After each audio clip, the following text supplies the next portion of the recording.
Welcome to IAB Canada's podcast, The Business of Digital. Within hours.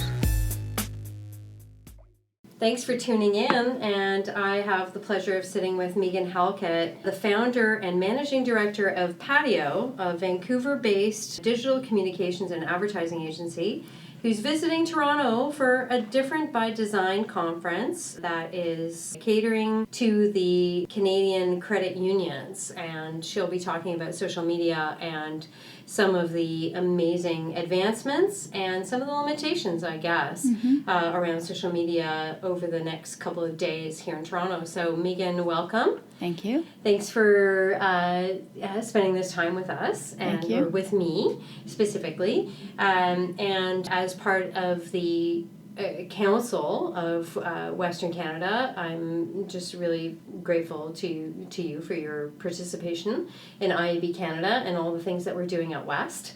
Thank So you. thank you for that. I wanted to kick it off by just asking around, questions around where you started your career and why you seem to have got this shining for social media. So do you want to talk a little bit about where you came from and what brought you to the social media landscape? Yeah, sure, of course. So I was in PR for many years at one of Canada's large PR firms in Vancouver. Many, many years ago, I will not say when, because then everyone will know how old I am. But you can probably Google it and find out anyway. But anyway, so I was in PR for many years, and we did a lot of issues management in PR in the firm that I was in. Like crisis communications, Cool. Big projects that had a lot of controversy or needed a lot of community approvals. And so when I was there, we were just getting into kind of Facebook as a communication tool at that level of corporate communication tactics, etc. So I was always brought into many meetings, whether they were my clients or not, and to talk about the opportunity for social media as a tactic in engaging the community around projects or issues. And I made a ton of recommendations on what we could do and kind of how to move the dial on some issues. And it was always nice to have for a lot of the clients, but it wasn't a need to have for those clients at that time. And then it just became clear that this was...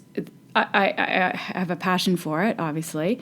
Right. Don't get me stuck at a party because you'll never get to talk. But is it about the people aspect of it? Like, is it about the viral, or I hate to use that term, but is it about the social aspect, or is it about the flexibility of the platform? I think it's the flexibility of the platform, and actually to be able to engage with people directly with their questions, and also engage with people directly on a myriad of different issues under the underlying issue, right? So if you're doing a PR campaign, usually you've got your 3 key messages and you're just pushing those and you want people to remember those things, but you can't address all the questions that everyone has. But with social, you can.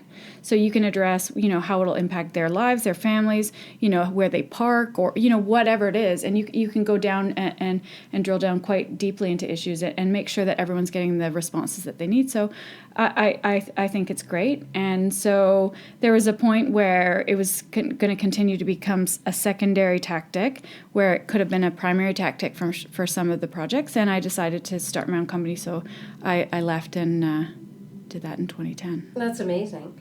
So having come from the media planning background, a lot of the clients that I used to work with, and this was, again, I'm dating myself as well, but hopefully this has changed, maybe not, and that's why I'm asking it. A lot of the clients that we used to work with had this notion of ticking boxes. So it was like, what's our, and I'm not going to say MySpace, but I'll say it. What's our MySpace strategy? What's our Facebook strategy? What's our, what are the different social media strategies, Instagram, Twitter, and whatnot? What say you to those people? What say you to that approach?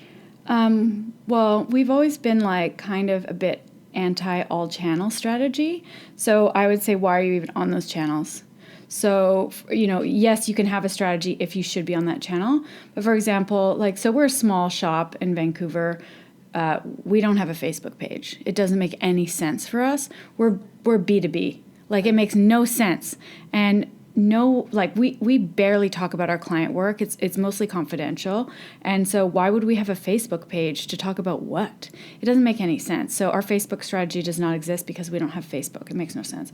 So that's the lens that we've been looking at all of our clients' social with since 2010. Is that true for all B2B clients, would you say? Not necessarily, but for us, it doesn't make any sense. There's B2B companies that can talk about what they're doing with other companies, and it's very exciting and innovative. We can't talk about what we do with a lot of our clients, especially if we step in and out for managing their social media. The consumers don't need to know that there's a third party managing the social, and there's still this issue with the authenticity of the voice coming from the brand. So we can't tell anyone who we're managing from day to day. Even if we step in and out just to support their core team, we don't talk about it. So we barely talk about any of our client work. Right. But. And so I guess what you're alluding to is the fact that if you're going to be on Facebook, if you're going to be on Twitter, if you're going to be on LinkedIn and all these different channels, then it has to cascade down from a bigger communication strategy. Absolutely. A bigger communication strategy, but not just from the comms team, from all departments. So what do all departments need to get out of these channels?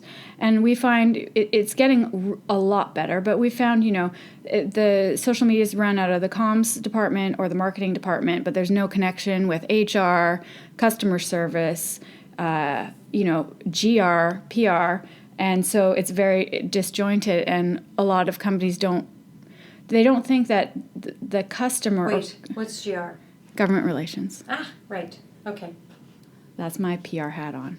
PR, GR. Yeah. All those fun things. But the customer or the brands don't understand that the customer or the community member or the person that lives next to your office or your factory, they don't care who's running your social. They want their questions answered, and you need to be able to have a strategy to address the questions and concerns and comments from everyone under your umbrella, and it's very difficult. So we work a lot with clients to make sure that they have multi-disciplinary people on their social team, that they meet regularly, that they have information that they can share with the community, and that they're addressing the needs of everyone, not just from the communications department. When you think about community management, and that's something that is, it's not new anymore, right? So that's something that's been around now for a while. And one of the earlier challenges of community management, and I'm curious to see whether it's still around, is that it attracted a lot of really young talent.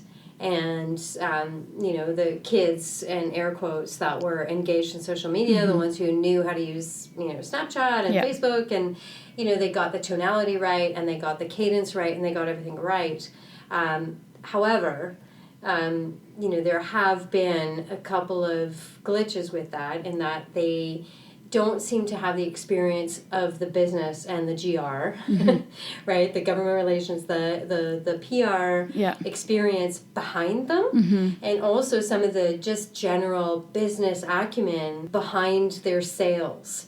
And so I wonder if that's something that you've been struggling with, or is that something that is getting better? Is that improving in the marketplace, or is that something that has required a lot of extensive training and that kind of thing. So we've been this like odd man out in Vancouver and in the industry. We try actually not to do a lot of community management day to day from our office. We step in and out for issues and for events when there's not internal capacity, but we do a ton of training for our clients and strategy and training and support. So it is getting a lot better. But unfortunately, still, I could just talk about a ton of examples where companies think that their younger staff are doing a great job until there's an issue, and then they didn't realize that they've planned accordingly. So there's no. There's a fire truck going. It's just like our office downtown in Vancouver. We try to please here in Toronto. Yeah, if you're ever on a conference call, you would find that funny with us. So there's definitely there's still the same issues that were happening 10 years ago. Everything's going along fine until there's a problem. Right. And then everyone goes, oh my God, should we even be on this channel? Which is interesting. Which crisis breeds crisis. sort of navel gazing. Yeah, let's shut this down. Right. Or at that point, that's when the senior team starts to look at their social media channels, and everyone just freezes, and there's no response, which, as we all know, makes everything worse. Right. So we try and help our clients have a plan for if things go horribly wrong. Mm-hmm. We try and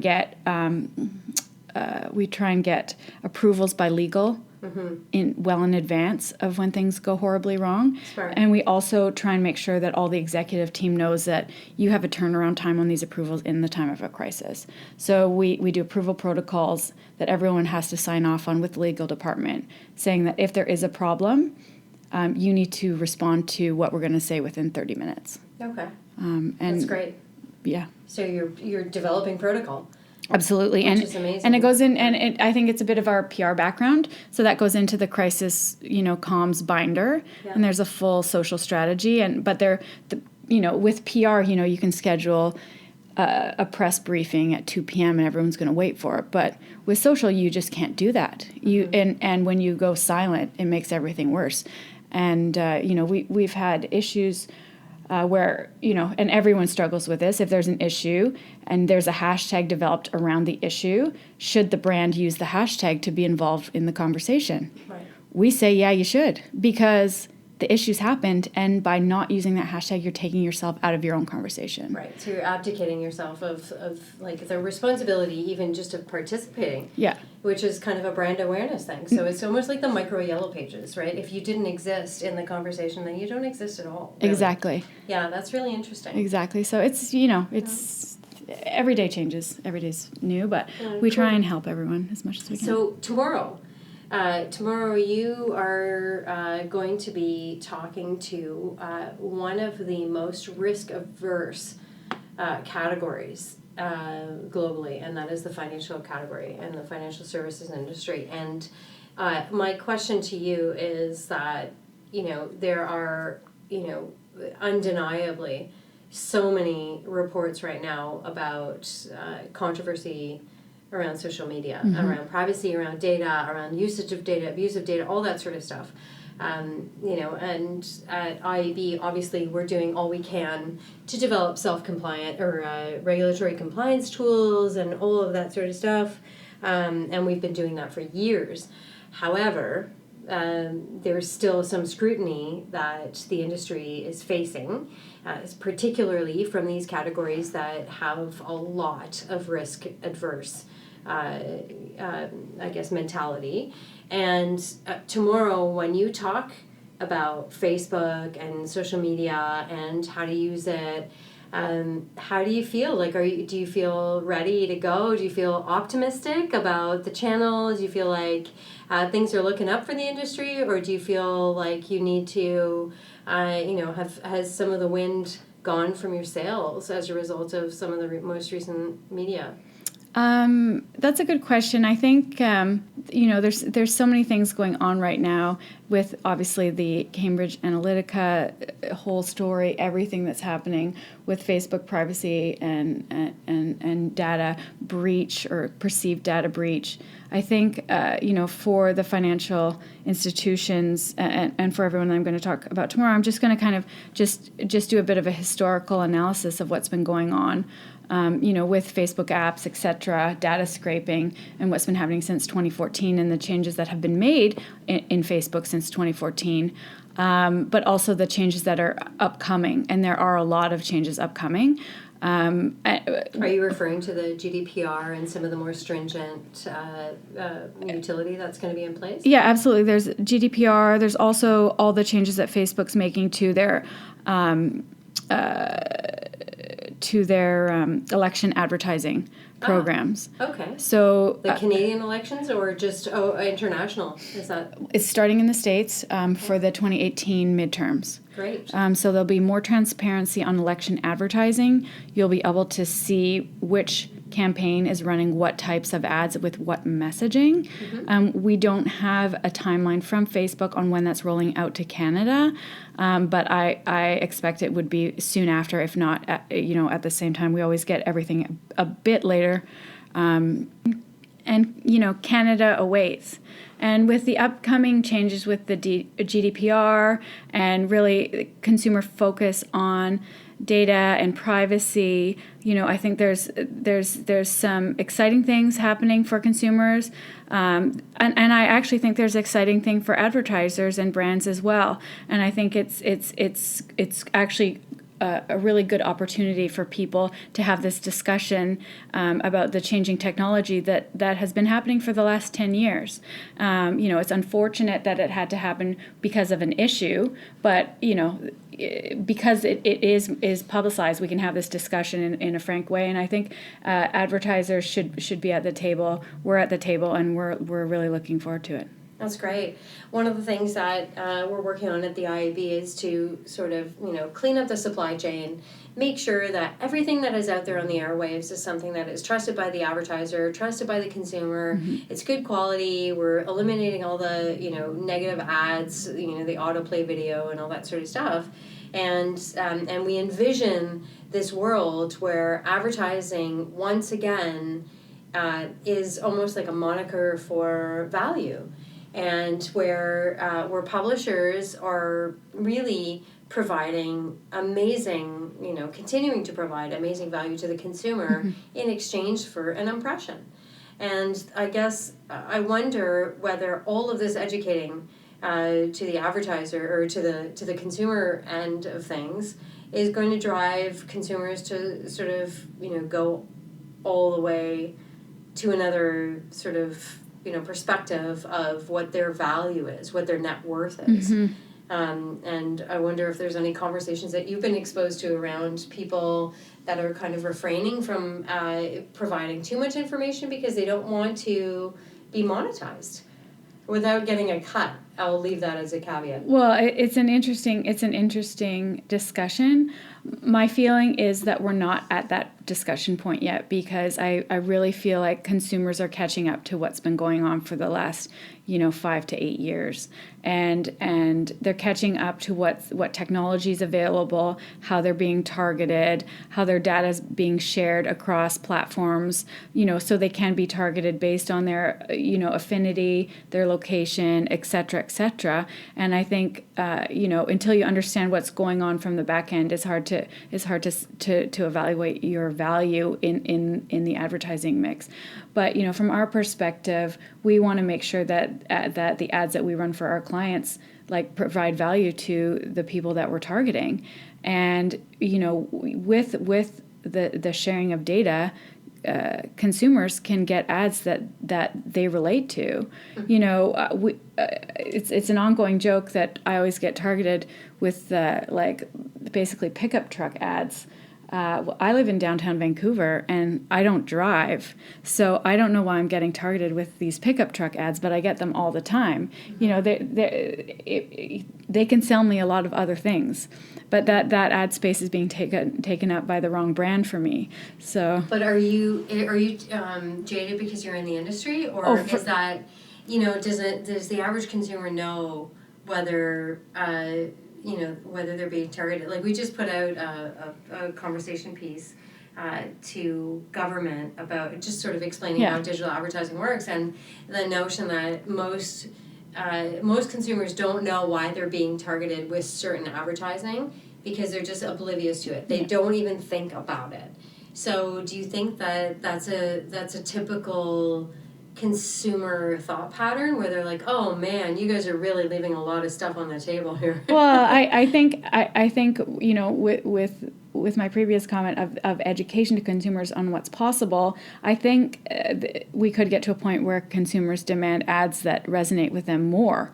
And for us, that would be great, because advertising, there's so much information out, like obviously never before than any other time in history. There's so much information, there's so many products, there's so many things that you can buy. You don't have to just get your Sears catalog and do a mail-in form, or just run down to, the store. So there's so many options for consumers, and if you know what you like, for me, I like mid-century modern furniture. It would be my dream if I'd get targeted with all of the mid-century modern furniture available for sale. That would be great. I'd probably buy it. I'm not giving my email address out because I'll get targeted with it right now, but I would. But I don't think consumers understand what's possible from just from a time-saving perspective. If you didn't have to Google everything you were looking for, it would just be like shown to you once or twice, that I think that's great. I think, but what consumers do see is they see retargeting, and they see retargeting, and retargeting is not done in a strategic way, and it's also not done in a friendly way. Like if you visit a site and you're a consumer and you see, I won't say the brand, but I get retargeted with the same thing multiple times, and I would have bought it, but it's out of stock. So, so from if I take my advertising hat off and I put my consumer hat on, I'd love to have bought that fan, but it's out of stock. Yeah. So thank you for retargeting with it to me for the last month. That's super, really helpful. So so that's sort of like the age-old problem, and that we've been dealing with this honestly since 1998 or 1997. Yeah. Where the operations isn't necessarily talking to the front end. Exactly. And that's been a big problem. And that kind of brings me to, because I wish we could talk forever. But all day.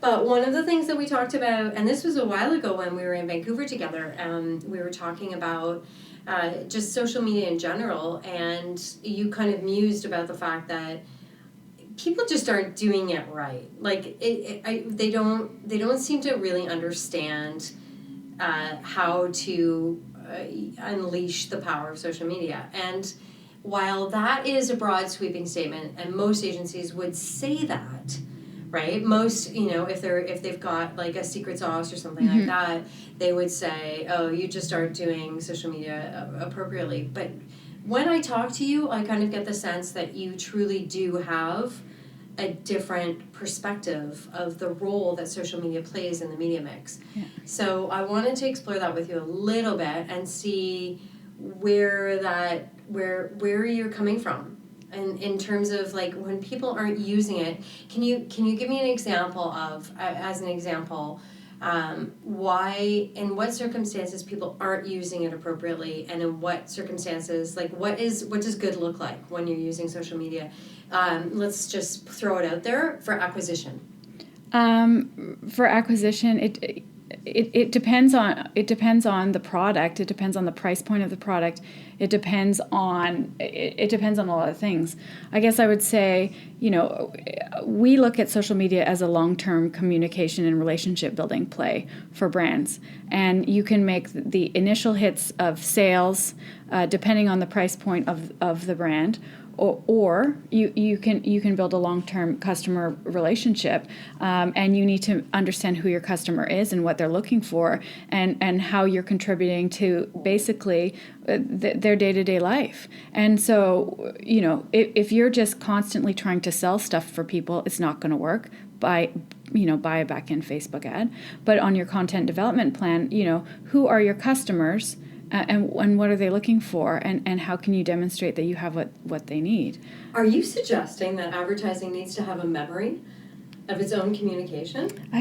Which is kind of interesting, because when you think about it, the way that advertising has worked in the past, it's kind of campaign based, where it's like, now I'm gonna target you with this ad, now I'm gonna target you with that ad, but not necessarily there being, and I say, a blockchain type of record keeping system in place of what was the last thing I said to this consumer. And what was the last conversation we had? Is that kind of where you're going with this in terms of leading edge Yeah, strategy? absolutely. What have we said? What do we want to say? Where are they in the purchasing funnel? Where do we need to get them? And how can we get them there? But, some people might not get there. However, some people might become the greatest brand ambassadors you've ever had. So you have to really, you have to look at things quite differently. Like, for example, we have some great brand ambassadors with some of the products that we support in our company, some of our clients. And the brand ambassadors, they don't buy anything. But they have a great following, and they are our number one brand ambassadors. So it's about seeing who your brand ambassadors are and making sure they're getting the content that they need, and they're going to share it for you. And that's the best thing that social media can do. But you have to, you can't just go, well, this person isn't going to buy anything, so they don't matter. Well, that's not true. And so you really have to look at, who your customers are, who your brand ambassadors are, who people are that you can build relationship with, and they'll be your number one customer in the future. But does that mean that social media takes time? Like, would you definitely say that you need to cultivate, like you need to see it as a cultivating channel? Absolutely. It takes a lot of time, and it's so many brands have spent so much money on contesting to build up their Facebook page numbers, and we try not to do that, because people who are trying to win free stuff are not your long-term brand ambassadors, and they're not your long-term clients. Mm-hmm. Like, if they wanted to win a free TV, like, they're not at the core of it. You're trying to sell a pair of running shoes. Exactly, they're not your people. And they just want a free TV. Exactly. Yeah. Okay. And so eye on the prize. But also Facebook's changes to their algorithm reflect that, right? Facebook has basically said, stop giving away free things, because you need to make sure that your audience is engaged, or we're going to push down your content. Mm-hmm. And so what's happening is that you have all these brands with 300, 400, 500,000 fans, but they only have 1% engagement on their content. And the reason why they do, their content doesn't resonate with their audience, but their audience isn't their audience. So what we try and do is we try and build audiences that are going to resonate with the content over the long term. So yes, maybe you can only get up to 3 or to 5% organic content per post, but at least we know it's going to resonate with our audience, whether we're giving a free TV away or not. We never do, but that's how we look at it. It's a long-term play, and at some point these people are going to come in and out of the purchasing funnel, or could be your greatest brand ambassadors. So that's how we look at it. But I think from the PR perspective as well, that's how we look at it as well. Like, get everyone to be, to respect you with your content, because then if something goes wrong, you will have people that are going to come to your aid. Mm-hmm. And that's what you want to do. If you've given away 10 free TVs, and then what's left? It's a vapid relationship. It's vapid, and then when you need people to come to your aid, they're not going to come. Right. And so that's the model that we've looked at. We've been working with for 10 years, and That's amazing. But we have, our clients will say, well, this other agency said they're going to get me 50,000 fans, and great. That's not us, and that's not what we're going to do. Mm-hmm. But the 5,000 fans we're going to get you are going to be very engaged with your content, and we're not going to give away a TV. That's amazing. So quality over quantity, and then also the fact that it's a long game. It's a long-term play. Yeah, which is, honestly, that is one of the things that in digital advertising, in general, what we're trying to communicate with a lot of our members is the fact that this is a long game. This is not about flash in the pan. Mm-hmm. It's not about it's not a flash sale. It's not a flash sale, and all of and that goes from everything from a product that a publisher offers to a campaign that an agency is wanting to go live. You know, the whole idea is a longer term strategy, a bigger communication strategy. So it's really refreshing to hear that, you know, some of the things that, you know, some of the, you know, one would say are distractions that are happening in the media right now aren't really swaying you from the longer vision and the longer play that social media has to you know, play out in the ecosystem. So thank you so much for spending this time with us in Toronto, welcome. and good luck with your conference tomorrow. Thank you. And I can't wait to see you for State of the Nation in Vancouver in June. I will be there. All right. Thanks, Anya. Thanks for joining us on IAB Canada's podcast, The Business of Digital.